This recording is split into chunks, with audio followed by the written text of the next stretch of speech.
జమ్మూ కాశ్మీర్లో జరిగిన ఉగ్రదాడిని నిరసిస్తూ వైఎస్ఆర్ కాంగ్రెస్ పార్టీ ఆధ్వర్యంలో నాయకులు కార్యకర్తలు కొవ్వొత్తుల ప్రదర్శన చేశారు. వైఎస్ జగన్మోహన్ రెడ్డి పిలుపు మేరకు నెల్లూరు వీఆర్సీ సెంటర్లో జమ్మూ కాశ్మీర్లోని పహల్గాం వద్ద పర్యాటకులపై జరిగిన ఉగ్రదాడిని ఖండిస్తూ వైఎస్ఆర్ కాంగ్రెస్ పార్టీ ఆధ్వర్యంలో నాయకులు కార్యకర్తలు కొవ్వొత్తుల ప్రదర్శన నిర్వహించారు. ఈ సందర్భంగా పాకిస్తాన్కు వ్యతిరేకంగా నాయకులు కార్యకర్తలు నినాదాలు చేశారు. దాడిలో మరణించిన వారి ఆత్మకు శాంతి చేకూరాలని కొవ్వొత్తులు ప్రదర్శించి నివాళులర్పించారు. అమాయక పర్యాటకులపై పాకిస్తాన్ ఉగ్రవాదులు జరిపిన దాడి పిరిగిపంద చర్యగా మాజీ ఎమ్మెల్యే కిలివేటి సంజీవయ్య అభివర్ణించారు. రాబోయే రోజుల్లో ఇలాంటి ఘటనలు జరగకుండా ముష్కరముఖలను ఆట కట్టించే దిశగా కేంద్ర ప్రభుత్వం చర్యలు తీసుకోవాలని కోరారు.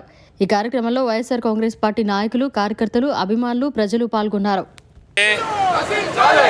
పాకిస్తాన్ ముష్కరులు, టెర్రరిస్టులు కాశ్మీర్లో ఉన్నటువంటి పెహల్గావ్ దగ్గర టూరిస్టులు ఉన్నారో వాళ్ళని టార్గెట్గా చేసుకుని వాళ్ళ మీద నిర్దాక్ష్యంగా కాల్పులు జరిపి మరి ఈ ఉగ్రవాద చర్యల్ని కొనసాగించడం, దీన్ని పూర్తిగా వైఎస్ఆర్ కాంగ్రెస్ పార్టీ ఖండిస్తూ ఉంది.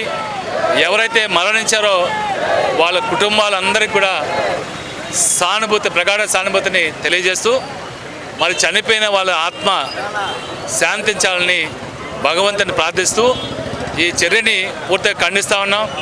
ఇది పిరికి పందాల చర్య. ఇది మరి అమాయకులైనటువంటి టూరిస్టులను టార్గెట్ చేసి నిన్న ఒక ఘోరానికి వాళ్ళు పాల్పడ్డారు.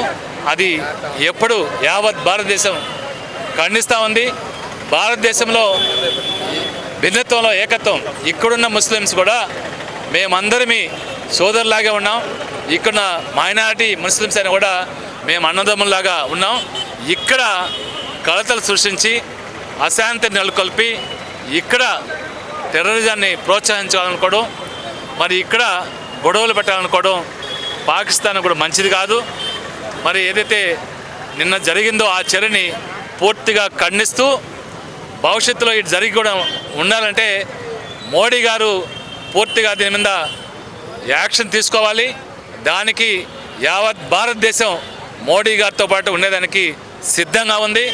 మరి ఏదైతే భారతీయులపైన ఈ ఉగ్రదాడి జరిగిందో ఆ ఉగ్రదాడిని ఖండిస్తూ ఆ ఉగ్రవాదాన్ని పూర్తిగా సమూలంగా నాశనం చేసేదానికి, అణగదొక్కేదానికి ప్రపంచ దేశాలు కూడా భారత్కి సహాయం పడాలి.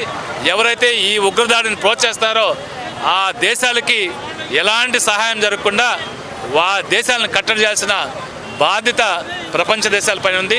ఖచ్చితంగా వాళ్ళు కూడా దీనికి సంఘీభావం తెలుపుతారని అనుకుంటున్నాం. భారతదేశం మీద జరిగినటువంటి ఈ దాడిని, అమాయక టూరిస్టుల మీద జరిగే దాడిని పూర్తిగా ఖండిస్తున్నాం. మరిన్ని అప్డేట్స్ కోసం మన HN9 టీవీ ఛానల్ని సబ్స్క్రైబ్ చేసుకోండి.